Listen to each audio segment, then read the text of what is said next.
Hello class, and welcome to this Wizards and Warriors walkthrough right here on Video Games 101 by way of Let's Play with Brigands. I'm your instructor, Professor Brigands. This one's been a long time coming. This is one of Rare's earliest developed titles for the NES, as I'm sure Fluff will likely mention later. It's a very good first attempt at the action platforming genre for Rare, and you get a taste of the difficulty some of their subsequent titles would feature. This is one of those games where at the start, feels a bit overwhelming, so it can seem like it's a more difficult game than it ultimately is. You're thrown into this world where the controls are a little loose to the slight detriment of the game. Enemies are constantly flying in at you from all directions, and you're just trying to stay alive, let alone figure out where you're meant to go or what you're meant to do.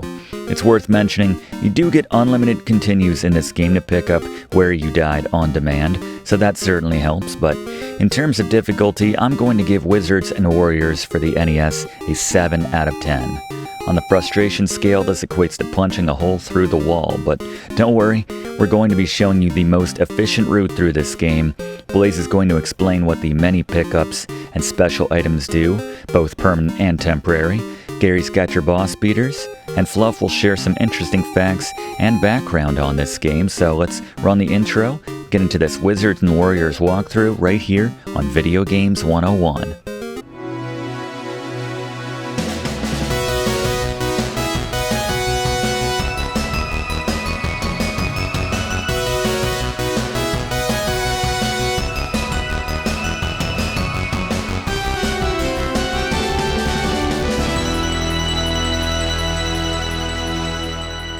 Alright, as we begin a new game, we see the map we're going to be traversing. Can we maybe just go to the right and take a bit of a shortcut to the castle instead of having to go all the way? Alright, no? Alright, that's fine. Let's take a look at the controls then for Wizards and Warriors. Note the longer you hold down A, you can do a bigger jump. Same goes for your secondary weapon once we get it. A couple other item-specific commands, which won't be relevant until we pick some of them up, but there you go, as we take a look at the Briggs notes for this Wizards and Warriors NES walkthrough, the keys to beating this game. First, mention it in the opening, but yeah, follow this guide for the most direct route. There's always enemies flying at you, so the less time you can spend in this world, the better. Use Gary's boss beaters at the end of each stage for more easily taking down the bosses. Find the perma items, as I call them, early on. There's some items in this stage where if you miss them, you can get them later on, but the earlier the better, as we will show you, and prioritize the best temporary items. Blaze will talk more about that a little bit later.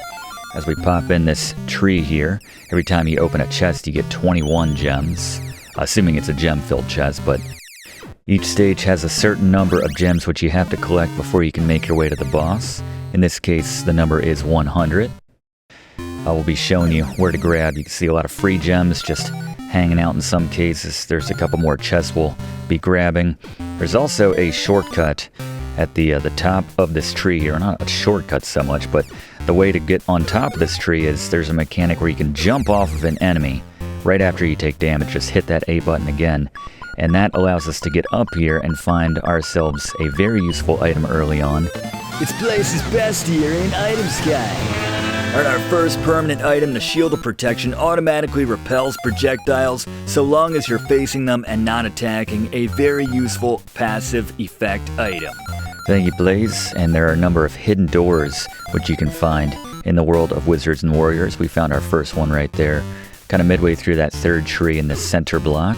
But a great way to grab some extra gems and jump over here. We're going to pop back outside of this to grab ourselves the pink key and another item. Another permanent item, at least until we replace it with one specific superior item later. The Dagger of Throwing automatically throws when we attack in a boomerang-like pattern, inflicting the same amount of damage as your sword, or grabbing an item or hitting a torch, acorn, or similar object for an item. Note that now that we have this, the small dagger pickups may appear with rarity after defeating an enemy. Each one of these, up to 3, increases the range of your daggers. Thank you, Blaze. And as you follow along, let's go back to Blaze once again for an overview on the basic items of this game. Alright, let's cover the many items of Wizards and Warriors which will help Kyros succeed in his quest. First, we have points-based items like coins, large and small, and the hidden treasures like the orb and chalice, which are each worth 10,000 points, and the treasure hoard, which is worth 5,000. Points are just for bragging rights here in Wizards and Warriors, so let's move on to items which will actually impact our game. First, we've got gems. Each stage has a requisite number of gems you must collect before you can make your way to the boss, so be on the lookout for these and collect them. After the first stage, collect these with your projectile secondary weapon to get double gems on the flashing ones. Also important are keys. Be on the lookout for them. They come in blue, red, and pink, and each of these can be used to open their correspondingly colored chests and doors. Most stages have one of each color. The temporary effects potions likewise come in the same 3 colors. Each of these has a different effect on Kuros. The pink will allow you to jump higher, the blue to move faster, and the red to be invincible, with each effect lasting roughly 10 seconds. Lastly, we got a number of the usual items, at least in terms of their effects. I'm talking the meat, which will restore 2 meters of health, the exploding egg, that's a new presentation at least. This is your standard all enemies on the screen clearing item to give you a brief respite before they come at you again. And finally the alarm clock, which freezes enemies for roughly 3 seconds. Thank you, Blaze. We'll cover the boots in a second, but it's time for the first boss, Gary. It's Scary Gary's Boss Beaters. Okay, for what it's worth, if you've got the boots of force like you should if you've been following along, you can sacrifice taking 1 hit to get a couple quick kicks in to immediately take him down. Alternatively, just transition between jumping over and ducking under this boss as he bounces after you back and forth.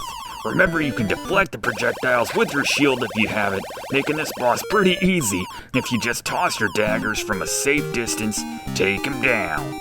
Rescued our first damsel. Thank you very much, Gary. And Blaze, how about those boots? The Boots of Force are the first temporary item we've got, meaning if we pick up one of the other temp items, it will replace this. This is easily the best of all the temporary items, however, so much so that I'm going to call the Boots of Force my item of the game here in Wizards and Warriors. Tap select to do a very shallow kick, but not only do these boots do 3 times the damage of our sword, making it extremely effective against bosses, but they can also be used to open any and all chests without needing the corresponding key. Do your best to hold on to these. Thank you very much, Blaze. So in this stage, drop down to this area and grab that potion. I like to do it running right to left so we can make the most of the time we have with it. This will allow us to move faster to make that jump right there and grab. The Feather of Featherfall is another permanent item which allows us to float down, just hold up while you're dropping. This allows you to bridge wider gaps or ensure that you have more control when you're dropping to avoid enemies or reach items. And the Potion of Levitation. The Potion of Levitation is another permanent item which allows Kuros to float up a couple feet if you hold up while standing still. This tiny extra boost can help you reach higher platforms, and combined with the Feather of Featherfall, you can reach farther away platforms as well. Thank you, Blaze. Finally get a chance to catch our breath here. The number of gems which we need to access the boss in this stage is also 100. We're going to have more than enough, actually, if you follow along. Always nice to re-up with one of these invincibility potions here. You'll find that they just keep respawning. After the effects of yours wear off, it'll spawn back in. And just kicking that chest right there with our Boots of Force. I should mention some of these chests where we're getting gems are chests which would contain an item which, well, in our case we already have it, so they just replace it with gems in that case. Speaking of gems, there's a number of hidden areas in this game where you can find some hidden gems if you just stand or jump in the right spot, like right here. Like something out of Super Mario Brothers. We do need this pink key though to access the next boss door. Yeah, lots of hidden stuff to be found in this game though. I mean, there's some stuff on top of the trees we didn't even show in the first stage. Hidden 10,000 point items which you can pop out if you jump in the right spot. But anyway, boss 2, Gary. Boss Beater. At the start, run left to right, ignoring the bats. When you get to the wall, take a small step out, otherwise your daggers won't leave the wall. Now just keep mashing the attack and select buttons to throw your dagger while kicking to quickly clear the line of bats. Bait those last couple bats and repeat, at which point the giant bat will come down and start flying in a very simple figure 8 pattern. Make sure you float down a bit to encourage him to fly higher to keep a nice tight formation so you can easily handle him.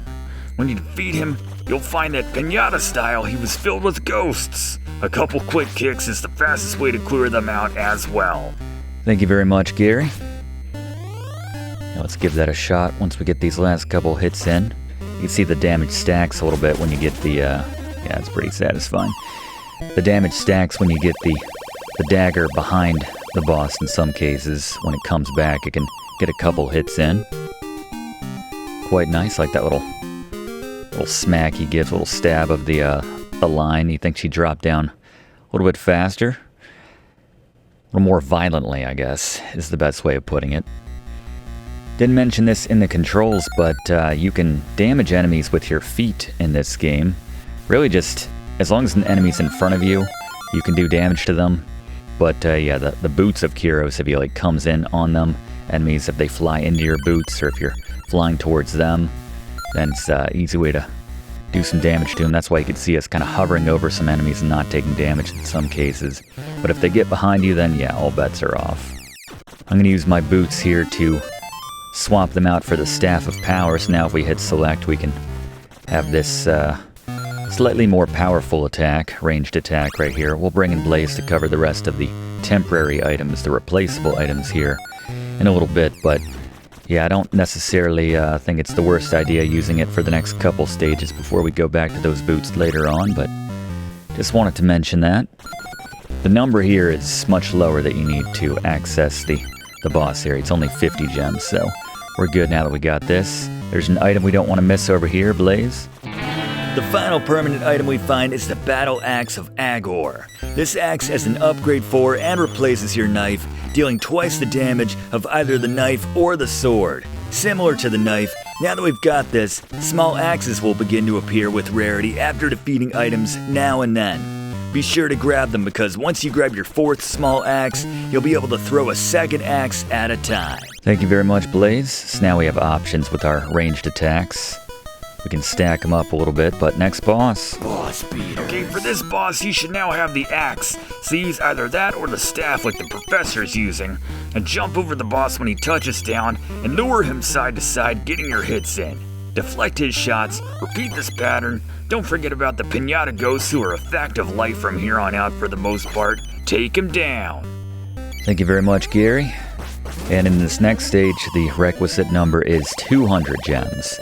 So there are a lot of hidden doors to be found in this one. If we have one of the temporary items, we can actually use it to help us find these hidden doors, but just follow along essentially to help you find at least 200. There's a lot more to be found in this stage. Speaking of the gems, and Blaze touched on this earlier, but you have the pink ones and the red ones worth 1 and 2 respectively, but it's the flashing ones that if you hit them with your weapon, your projectile weapon, they're worth 2 versus just walking into them only nets you 1. So you'll see some in this first hidden area we've accessed here. You can see the difference. I mean, a lot of them look like they're flashing, but this is the type we're talking about. And if you throw your weapon, you can see it's worth 2. So make sure you do that to hit that 200 number we're aiming for. But as you follow along and find these hidden rooms with us here, let's go to Blaze for an overview on those many temporary items which we've been kind of talking about on and off here in this Wizards and Warriors NES walkthrough. Blaze? Let's cover the remaining temporary items here in Wizards and Warriors. I already covered my item of the game, the Boots of Force, and their ability to deal 3 points of damage, not to mention open any and all chests. Next, we have the Wand of Wonder. This fires out a shot which freezes the enemy it hits for a couple seconds. Meh. Next is the Cloak of Darkness. Kind of a glitched item, which is meant to make you invisible, but all it serves to do is to make heroes harder to see for the player, while the enemies can still find and attack you. It also reduces the damage you take from non-bosses to 1 meter of health regardless of the enemy, but most enemies in the game only do 1 damage anyway, so unless I'm missing something. Next, the Boots of Lava Walk are just as irrelevant as far as I'm concerned. There's only lava in a single stage in this game, and it's not that hard to avoid, and it doesn't deal immediate damage anyway, just skip it. The Horn, when you use this near a hidden door in stage 4, it'll reveal that door. But if you're attending this class, aka watching me right now, you probably don't need that because we're showing you where to go anyway. In fact, the only useful temporary item outside of the Boots of Force is the Staff of Power, which fires projectiles and does twice the damage of your sword or knife. Of course, once you get the Battle Axe of Agor, it's made kind of redundant, so stick with the boots for most of this game. Good call, Blaze. Thank you very much. Yeah, we'll have them again before all is said and done. Also be warning you about chests which contain items which will replace your valuable boots, basically the ones which we're skipping over. That's the dead giveaway, but anyway, while we're still grinding to our 200 number and finding more of these hidden rooms here in stage number 4, let's bring in Fluff for our first Fluff fact about Wizards and Warriors. Fluff? Wizards and Warriors is a 1987 action platformer from British developer Rare, and with acclaim working in its first role as a domestic publisher. Wizards and Warriors is notable for being only Rare's second title on the NES, after they ported their Versus arcade title Versus Slalom to the NES just a few months before Wizards and Warriors' release. The game saw Rare's founders Tim and Chris Stamper acting in a variety of roles on Wizards and Warriors, including directing, designing, and contributing to the art. Even if you've never played this before, those familiar with other games from Rare on the NES like RC Pro-Am, any of their many board or trivia-themed games, or Battletoads, well, you'd easily be able to identify this as a Rare title based on its David Wise composed soundtrack. While this was Rare's second title for the NES, this was David Wise's second credit in general after Slalom. As I mentioned before, David Wise got the gig at Rare after impressing the Stamper brothers with a demonstration of the programmable Yamaha CX-5 music computer he had composed music for, with the Stamper brothers being impressed and hiring him right on the spot. David Wise was Rare's sole composer for 7 years until 1994, composing the soundtracks for literally dozens of titles in that time, including one of our very favorite soundtracks here on Video Games 101 in Donkey Kong Country. Well, really the whole series, but yeah, his atmospheric music is on full display here in Wizards and Warriors. Even if that near-death music which triggers when you're about to eat it feels completely out of place. Still, it's better than an incessant beep, I suppose. Wizards and Warriors was a minor hit for Rare, with critics praising virtually every aspect of the game from its sound and visuals to its challenge level, though some question the inclusion of Infinite Continues. It performed well enough to spawn a tetralogy of titles in Iron Sword, Wizards and Warriors 2, Wizards and Warriors X, The Fortress of Fear for the Game Boy, and Wizards and Warriors 3, Kyros Visions of Power. Not sure I ever played Visions of Power, whatever that third NES title was. Very familiar with Iron Sword, grew up with that one. Anyone ever play the third title or the Game Boy entry on that list, class? Let us know via the comments. You can see a lot of tight windows, a lot of tight needles we can thread using just some combination of both our Boots of Levitation, our Potion of Levitation, along with that feather, to give us that little extra hang time. But we hit our 200 requisite now. Just a little bit of gravy now, in case you didn't find all of your gems just yet, or you haven't been tossing your axe to double the worth on these flashing ones. Axe kind of looks like the ones which the enemies throw at you late in the game in Adventures of Link, if you know who I'm talking about. Very late in the game, those red guys also come in the blue varieties and maybe the orange varieties as well. I know that's a few enemies in that game, but red ones were the ones that actually tossed their axes, but kind of reminds me of that animation. But we needed the pink key for this boss door. Let's get our strategy now once again with Gary. This boss likes to get very high up on you, which makes avoiding damage from him a little tricky. Levitate to give yourself a little lift before you jump and float over him, then immediately come down hard to bait him lower so you can get enough lift on the other side to repeat. Besides that pattern, get your attacks off with the axe or staff if you got it. Be ready for the ghost once again. Take him down. Thank you very much, Gary. That reminds me of someone from a Disney game, a Capcom game.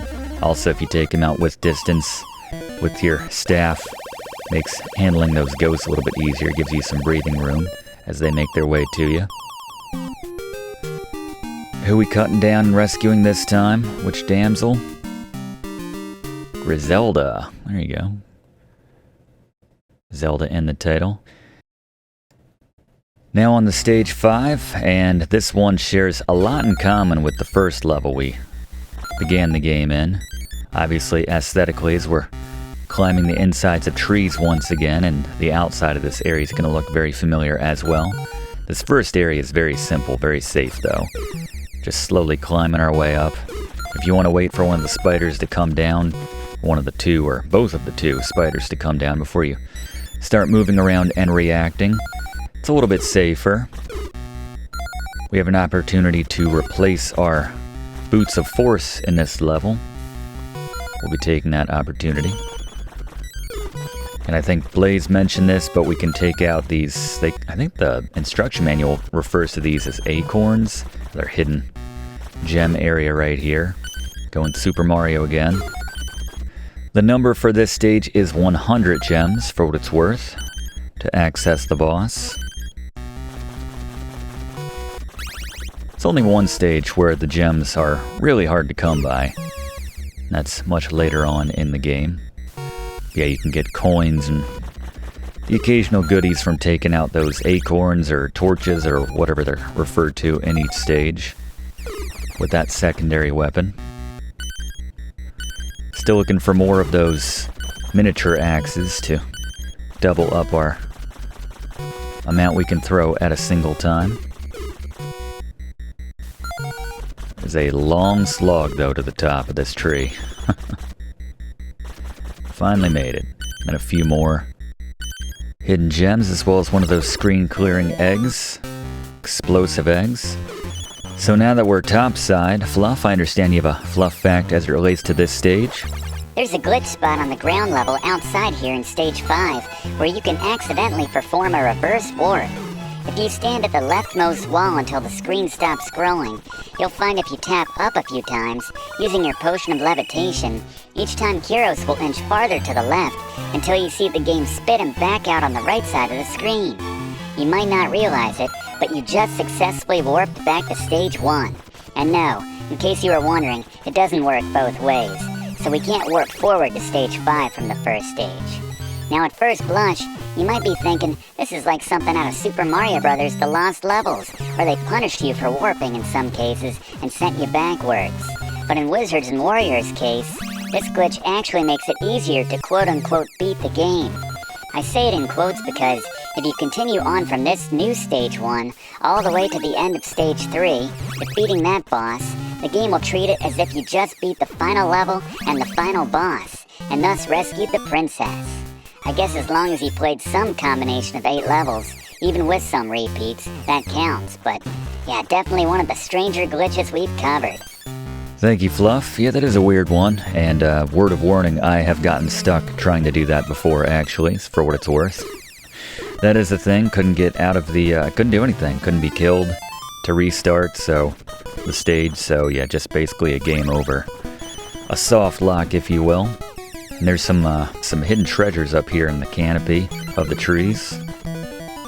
On either side, you can find yourself 10,000 points. We need some extra gems, drop down at the bottom of this tree here. But yeah, lots of hidden spots where you can pick up some extra points if you know where to jump or stand. Not that it matters, with unlimited continues and no way to earn extra lives, but they're out there. Anyway, let's go back to Gary. Boss beater. This boss is considerably easier than anyone else we've encountered so far, as he'll clear out when he gets too close to you. Talk about respect, Kyros. When he disappears, run to the opposite side and keep hacking away with your tossed axes, smack the ghosts down, move on. Thank you, Gary. Just a few stages to go. I guess they treat the castle, the inside of the castle at least, as 2 separate stages, but be free, Penelope. You are distressed no longer. As we finally made it to the foot of the castle. The door is on the bottom, but we need to grab ourselves a key, and we need to grab ourselves 50 gems before we can get inside. You'll find these platforms will pop in and out. They're out more than they're in. so it's not too difficult to scale this thing pretty efficiently, as you can see right here. And then you got these other, I guess they kind of fire out projectiles, but yeah, they don't go anywhere. You can always stand on them. But yeah, this one is annoying. We gotta collect those 50 gems, most of which are within a room at the top of this castle here. Gotta grab ourselves the pink key to open that door, and then inside we'll find, aside from the gems, the red key, which we'll need to actually get inside the castle with the door at the bottom of all this. Makes for a fun little plunge from the top once we have everything that we need, I will say that. Some more hidden treasure to be found here if you jump in the right spot, like so. But there's our pink key. Don't worry about laboring over getting the few and far between gems on the outside of the castle here, like from torches and things like that. Everything we'll need will be inside, so just gotta find the right spot to jump here for some treasure. Where is that spot? It's supposed to be right here. There we go.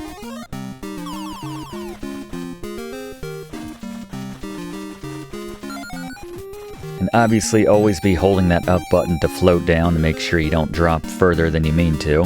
We'll have more time to react and find some solid footing.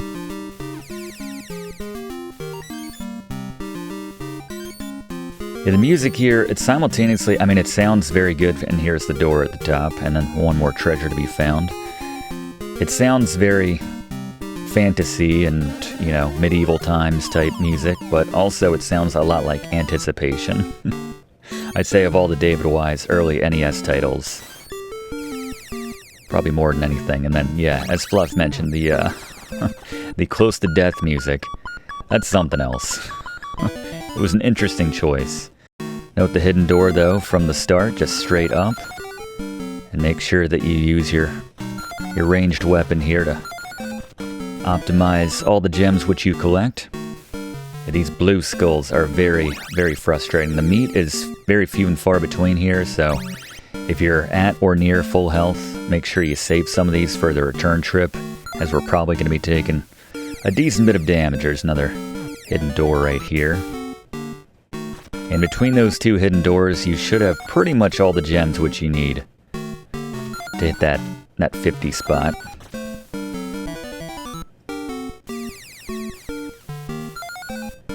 We'll grab the last few just en route. Yeah, you see, even if you use your boots, which I believe is the only way to take down these blue skulls, if you use your boots to take them down, which is a dangerous move in itself because you get close and have to probably get hit in the chest up there to make sure you get your last few gems, which you'll need. Trying to make the most of this invincibility, which we grabbed there. Yeah, it's just not worth it, and certainly killing the skulls before you go into a door isn't worth it because they will respawn once you come back out. So quickly grab that red key right there, minimizing your time, and just with this invincibility we got, just making a beeline back to the front door at this point.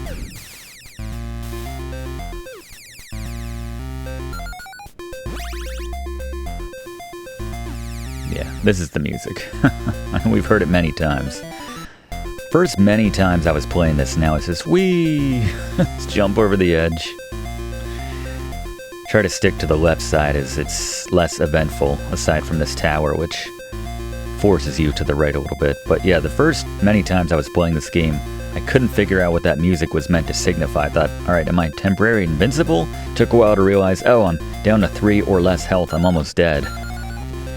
Sounds like bonus music, but anyway.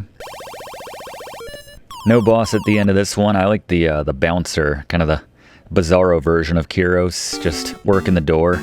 Got your 50 gems? Alright, come on in. You're good. If you don't have the gems, he will attack you, so you probably discovered that for yourself. It's just something to be aware of. And now we're, I guess, technically on stage 7 here, and this is a long one. And there are a number of hidden doors to be found here as well. Can hold that button down for a longer reach on the axe to make sure that's how we're collecting all these gems. It's an exorbitant 200 gems in order to take on the boss in this stage. the layout of the inside of the castle here in this initial area at least is it's basically two sides, the left and the right, but it works out to be kind of a loop if you ultimately will go through that door on the bottom right, that red door down there, but we need the key which is above us first.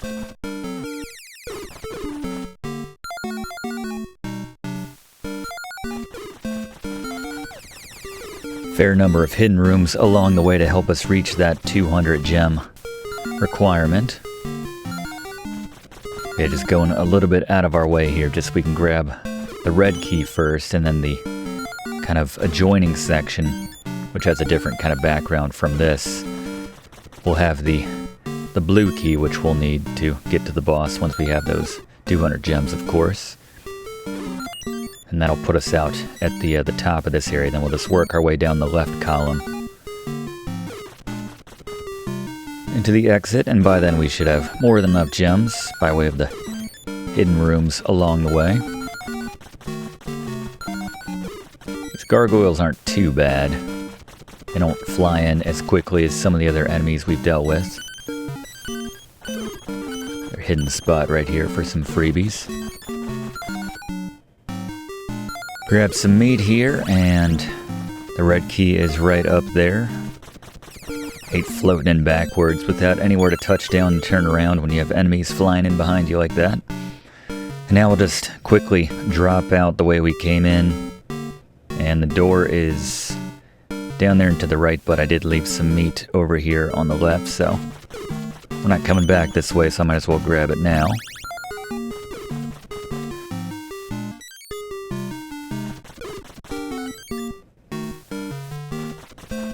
A slightly more dangerous section here because you got the skulls, obviously, so we're just powering through here, trying to minimize the time. The hidden door in the bottom right. So I'm not being too careful about picking all these up with my projectile. There's more than enough to go around if you're following this track. And before you head to the left, grab the pink key. We'll need that to get out on the other side. And then the blue key is going to be at the end of this area here. So again, just powering through between the skulls, just taking the damage and using that temporary invincibility to just keep on moving. Trying to minimize, take as little damage as possible. Couple chests along the way as well to help us reach our goal. Yeah, this is just, it's a nasty area. This is where one of our rare stopwatches, or alarm clocks, excuse me, stopwatch would make a lot more sense. There's the door out of here, obviously, but we gotta push up just a bit farther. And then one more hidden door in this section. And this will pretty much get us to where we need for that 200, but another little hidden area or two as we descend out the other side once we have this blue key and open this door. And it's a little tight. There is some meat. There's some meat at the bottom of this area as well, so we'll be able to get a little bit of health back, but there's a hidden door above this window here, and Fluff, while we're doing this, you got a quick one for us? Blaze covered the items earlier, but there was an extra one which was programmed in but ultimately removed from the game before its release.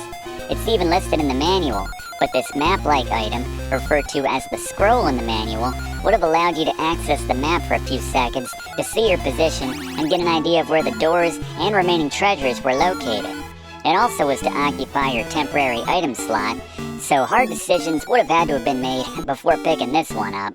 Interesting, thank you very much, Fluff. Yeah, that's true.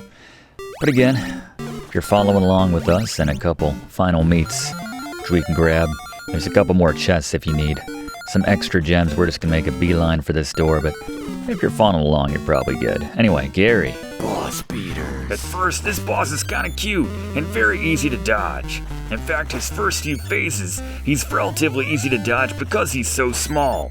Just keep tossing your axe from one side before jumping over him and repeating on the opposite side. You may need to levitate when he reaches his fourth and largest size, but it's the same strategy. Take out the ghost this skeleton was hiding at the end, and we're on to the final level. Good call, Gary. Thank you very much. He is kind of cute. Not as cute now. And he's getting bigger. And a little bit harder to clear, to your point. I like the fadeaway float when you can get that backwards jump going. And yeah, the ultimate size right here.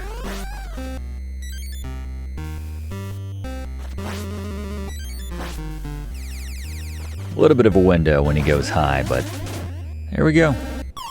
Just finishing off with our Broadway kicks right there. Such an impractical move, such a very limited area of effect, his kick. Kind of the same as that sword, honestly. Just a very impractical ranged weapon for a game like this, but that's why we've been really leaning on our Axe of Agor. But anyway, the number here, 100 gems, and it's a tough 100. I don't think there's 100 gems to be found in normal spots. I'm going to leave this meat here because we're going to come back here in a little bit, as you will see. Man, missed out on that. You can see the items which appear like that. They don't hang out for very long, not like the ones which were already sitting there. And again, I'm going to sneak under this because we're going to save that for later when we'll undoubtedly need it. So because we need 100 gems here, and because we can't find 100 gems just normally, sitting around and everything, we're going to need to spend some time just kind of going back and forth in this area, defeating enemies, and hopefully they'll leave some gems for us to clean up on. But yeah, it's a bit of a slog. It's the only time you've really had to grind in this entire game. To their credit. The way he swings that sword, too. Small hidden gem area here. Certainly helps, not very much, but you know, we were spoiled in those hidden little areas before. And we had more than enough. Couldn't hang on to some of these gems, Kyros. Had to spend them all at the door. Like a big man, just slamming them all down. I'm Kyros. I have more than enough. I'll never run out of gems, yeah. Wait till stage 8. So I generally recommend cleaning out all of the gems which are freely available for Kyros, and then working back to earlier on in the stage where you have some flat land where it's a lot safer to defend yourself, and you more reliably can tell where enemies are going to be attacking you from, so. And the occasional, and we do need that red key by the end of this, in addition to the gems. So yeah, it's good to knock that out early on, as coming up here, as you can tell, is a little bit dangerous, and hopefully we'll also get some meat drops from some of these enemies. So you should be probably around 60 to 70 gems at this point. And you can grab that if you need it, obviously. And now, yeah, I just recommend pretty much being in between the two little areas where those spiders can spawn, which means the stairs up to the right, and then that little ledge where you saw that spider come from on the left side, because they can shoot, and we can't really defend ourselves or practically attack those to try to get gems from them, so. Yeah, this is the safest place for mining here in this last stage as we work our way up to 100. And as we do this, let's get one last Fluff fact. Fluff, maybe you could tell us a bit about the story itself here in Wizards and Warriors? Wizards and Warriors tells the story of a wizard, Malkil, who was so powerful and renowned that he once taught Merlin as his pupil. In his old age, Malkil has gone mad. You know how you hit 80 and nature just flips that mad switch? Well, anyway, now mad, Malkil has turned his powerful magic to the dark side. Enter Kyros, the only knight warrior brave enough to enter the woods of Elrond and strong enough to wield the bright sword. I guess they mean that sword that does 1/3 of the damage that kicking a dude does, but anyway, we're the only ones powerful enough to ward off demons and clever enough to discover where Malkil has hidden the princess we're out to rescue. I know we retired the trope a while ago, Professor, but check. So there you go. I like to think this premise was novel in 1987, but whatever. Kids just want to stab some monsters, eh, Professor? I sure do. I know I did. That's why I got Iron Sword as a kid, actually. Looking forward to our class on that one. Still grinding for our last 21 gems. Love those doubles, love the reds. Could we maybe get a little bit more Invincibility, that would be nice. Not too worried about the final battle. I know Gary's going to have a good boss beater for us, so I'm not going to need to roll into that battle with a surplus of health. Whatever that means.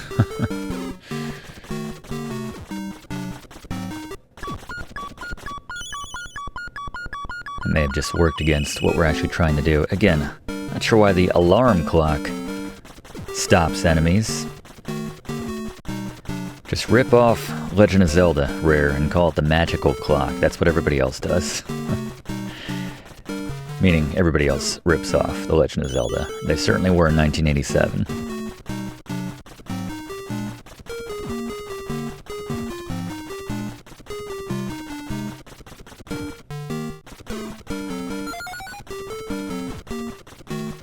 Good to finally do a class on this one, though, by the way. This has been a request for a while from a number of our members of our class, so happy to finally get to this one. I don't like to date these classes, but being that we just have a lot of dead air right now and not much else to talk about, very much looking forward to our next month's slate of classes as we're transitioning to our annual Scary Games month, where we hold classes. I'm gonna go back and grab that meat, actually. Hopefully not losing more health than I had coming in here in the process. It's always how that goes. But yes, devoting an entire month to some of the spookier titles of the NES, SNES.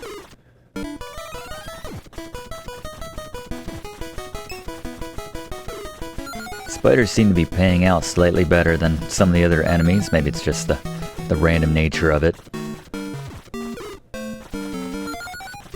Doing pretty well on points, though, coming up on 1 million when all is said and done, depending on how much the princess pays out when we rescue her.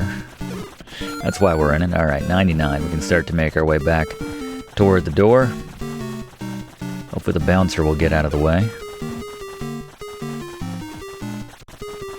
It's a little confusing, admittedly, when you pick up that 100th gem right in front of the bouncer. Bouncer Kyros. It's just a job. He's just until he has enough money to start his own bait shop. I don't know, class, forgive me. I'm not good at stretching. It's an interesting design, though, for that enemy right there, the doorkeeper, to be taking on Kyros' shape.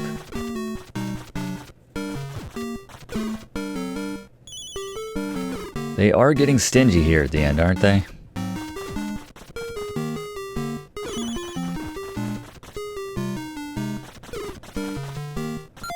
Finally, there it is. Alright, final boss.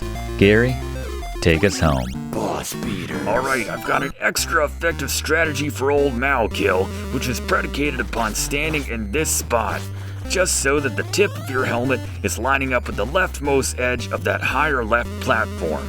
At this point, just keep jumping and throwing axes. Hopefully you've got 2 to make this a little safer, but Malkil will continue to warp into various spots around the room. With our standing in this spot, the only 2 or 3 spots you can access are on the flat surface right in front of us, or on the platform right in front of us, or occasionally on that far side.